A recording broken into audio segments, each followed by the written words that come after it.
The Tomahawk was born out of the U.S. desire for a weapon capable of striking first and most accurately. In an era when satellites were rare and computers filled a room, engineers worked tirelessly to develop a missile capable of flying low, avoiding uneven terrain, and calculating the optimal route to its target using intelligent navigation. After all, the enemy's early warning systems lost all meaning if the missile had already whistled low over the horizon. Transferring Tomahawks to Ukraine would not only mean tactical flexibility, but also a powerful morale boost. Russia could no longer be confident that its internal borders were inviolable.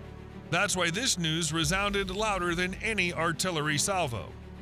But to avoid being unfounded, let's take a look at what these missiles are and how they can help U.S. allies. Of all the weapons introduced into service over the past 50 years, perhaps none has had a greater impact on naval warfare than the Tomahawk cruise missile. These gave American ships the ability to strike targets in the deepest reaches of enemy territory, a capability previously reserved for aircraft carriers. In other words, U.S. military leaders in a crisis previously asked, "Where are the carriers?" But after the successful use of the Tomahawk during Operation Desert Storm, this was replaced by precision-guided strikes from American cruisers, destroyers, and submarines. Since the end of the Cold War, this dispersion of power has proven vital for both surface and submarine fleets around the world. Cruise missiles themselves were born in the United States back in the 1940s in an attempt to copy the German V-1 or JB-2 Loon, which became the school for subsequent Navy programs. In the 1950s, the U.S. Navy developed a fully fledged Regulus-1 system. However, in 1958, the missile's successor, the even more advanced Regulus-2 program, was abandoned in favor of the Polaris ballistic missile, prioritizing strategic nuclear deterrence. Tomahawk emerged in the 1970s as a completely new program on a new technological base. Shortly after the signing of the Strategic Arms Limitation Treaty, SALT I, which did not cover submarine-launched cruise missiles. The new weapon was to fit into a standard 21-inch torpedo tube and be launched from underwater, giving U.S. Navy submarines the ability to launch strategic strikes against the USSR. The program moved at a galloping pace, and by 1977, General Dynamics had won the competition against its competitor, Ling Temco Vought, LTV. However, by that time, the project was not just for a nuclear land attack missile, later designated the Tomahawk Land Attack Missile Nuclear, TLAM-N, but also for an anti-ship version, the Tomahawk Anti-Ship Missile, TASM, and a conventional version, the Tomahawk Land Attack Missile, TLAM, designed to attack enemy land-based targets. By the end of 1983, TASM entered service on the Los Angeles-class submarine Atlanta, SSN 712. A year later, the nuclear version, TLAM-N, was to follow. And no one was going to forget about surface ships either. The Tomahawk missiles were quickly deployed to the Iowa-class battleship New Jersey BB-62 and would later be cited as a key factor in the decision to reactivate the Iowa-class ships. By 1988, the U.S. had both unitary warheads and submunitions in service, and these were soon joined by a land-based variant, the BGM-109G Griffin, which significantly strengthened NATO's medium-range nuclear forces in the mid-1980s. They were all built in one way or another around the same basic airframe, engine, an 18-foot, 20.3-inch diameter airframe with retractable wings, and a small turbofan engine providing 600 to 700 pounds. The Tomahawk's operating principle is simple, but varies slightly depending on the version in question. Basically, it works like this. A rocket weighing between 2,700 and 3,500 pounds, depending on the modification and the booster, is launched into the air using a booster that provides acceleration and then detaches. The surface and submarine launch versions are very similar, differing only in their launch mechanism. Submarine-launched missiles are first ejected from a torpedo tube or a special ejection mechanism in sealed launch canisters. The capsule then rises from the water. Once the missile has cleared the surface, its solid fuel booster fires, and it enters cruising mode. Most surface-launched Tomahawks are launched vertically using the Mk-41 vertical launching system, with the booster igniting directly in the launch cell with a sophisticated exhaust system to prevent unnecessary fires, and the missile is released immediately into the air. Simply put, an underwater launch requires the missile to have a watertight launch capsule and a calibrated booster separation sequence immediately after the missile leaves the water, while a surface launch requires compatibility with the VLS and a thermal shock management system in the launch cell.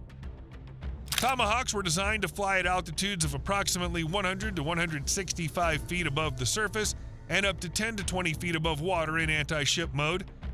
This greatly complicated the detection of these missiles by enemy ground-based radars and fighters, whose nose-mounted radars had virtually no chance of detecting a cruise missile against the clutter created by the ground below. Early models relied on the terrain contour matching system, TERCOM, to control the missile's flight path. A radar altimeter scanned the terrain beneath the missile, compared it with a terrain map stored in its onboard computer, and if the data matched, the missile followed its original trajectory. If the data differed, it adjusted its course. As the missile approached its target, digital scene matching and area correlation (DSMAC) took over, using an optical sensor to take images of the terrain and then compare them with real-world objects along its final route to the target. To ensure DSMAC could operate smoothly at night, the missile was equipped with a strobe light. In the modern Tomahawk, TERCOM and DSMAC have been supplemented by even more modern GPS, which, coupled with the inertial navigation system, INS, has led to an increase in the accuracy of an already highly accurate missile, right down to bringing the missile's circular error probable, CEP, to no more than 30 feet. The Tomahawk's pressure testing took place in 1991 when they played a key role in the air campaign against Saddam Hussein's regime. They were used for missions deemed too dangerous for manned aircraft, so these cruise missiles were the only means of hitting targets in Baghdad during daylight hours. Saddam's air defenses collapsed, and the TLAM's debut was a resounding success, prompting a rapid wave of contracts to replenish stockpiles of the missiles, a third of which had been expended. 2 years after their first use, 46 upgraded Tomahawk Block II missiles were used to destroy an Iraqi nuclear facility. Before the dust settled on the first Tomahawk strikes in Iraq, the new Block III was already undergoing testing. It added a GPS receiver, eliminating the limitations of the TERCOM and DSMAC systems, and also improved the warhead. Improved explosive technology reduced the weight by 700 pounds, freeing up space for more explosives, increasing the missile's range to 810 miles. This version was first used in 1995 during NATO's bombing of Bosnian Serbs and in the 1999 operations against Yugoslavia, where the missiles were used to destroy key targets in enemy air defense networks, thereby opening the way for manned aircraft. The Tomahawk Block IV, introduced in 2006, received a strike controller capable of changing the missile's target mid-flight to one of 15 pre-programmed alternatives, or even redirecting it to an entirely new target. The GPS receiver was further protected from jamming to improve performance, and the missile's operational range was increased to 1,000 miles. The most recent modification is the Tomahawk Block V, introduced in 2021, with improvements to navigation and in-flight targeting.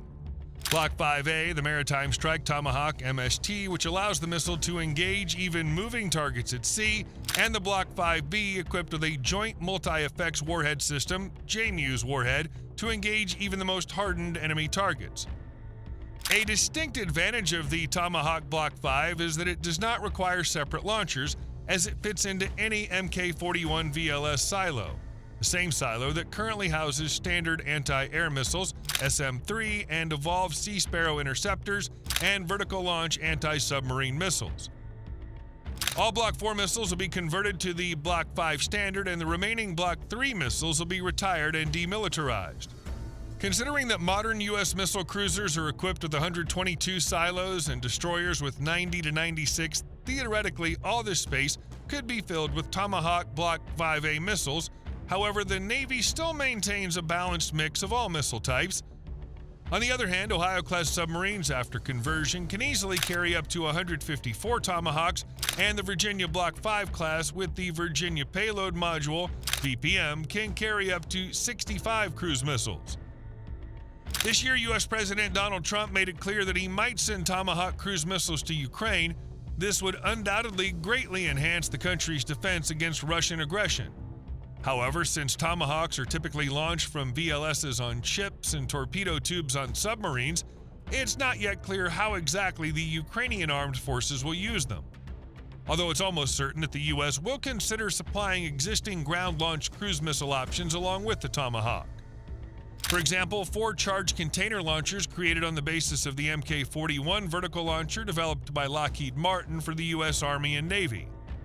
The Marine Corps previously acquired single-section launchers which were installed on unmanned versions of the 4x4 Joint Light Tactical Vehicle. However, plans to cancel this program were announced this year, despite Lockheed Martin recently demonstrating models of a 2-section ground-based launcher based on Mk-41. In other words, if the transfer is technically possible, this does not mean that it will be simple in an operational sense. In addition to the fact that missiles will require ground-based systems for launch, we must not discount the importance of adaptation, training of crews, integration into the targeting system, and the mandatory availability of secure control channels. But Ukrainians have repeatedly demonstrated that they can quickly adapt foreign weapon systems to the realities of the current war. Another potential issue is production and inventory availability. Missiles have a simple production rate limit, and direct mass transfer from American depots would inevitably impact the combat readiness of the U.S. Navy. Nevertheless, it's hard to deny that the Tomahawk would be more than just another Western missile for Ukraine, but a means of transforming the problem from local strikes to operational and strategic pressure on the enemy. Especially considering the modifications of these cruise missiles, capable of striking targets at ranges of 1,000 miles or more. This range will give Kyiv the ability to strike important logistics hubs in Russia, its supply bases, airfields, and infrastructure. It's precisely this depth of attack that'll transform the Tomahawk into what can safely be called a game changer in the current stagnation on the front, forcing the Russians to restructure their defenses, transfer reserves, spend time and resources on protecting the rear, and provoking internal tension among citizens, which also plays a significant role in modern warfare. But for now, this solution, like Tomahawk, is waiting for its moment of glory. Do you think the good old Tomahawks can help bring even such a serious adversary as Russia to its senses? Let us know in the comments below. And if you enjoyed the video, please leave a like, subscribe to the channel, and hit that notification bell for more content like today's. Thanks for watching, and we'll see you in the next one.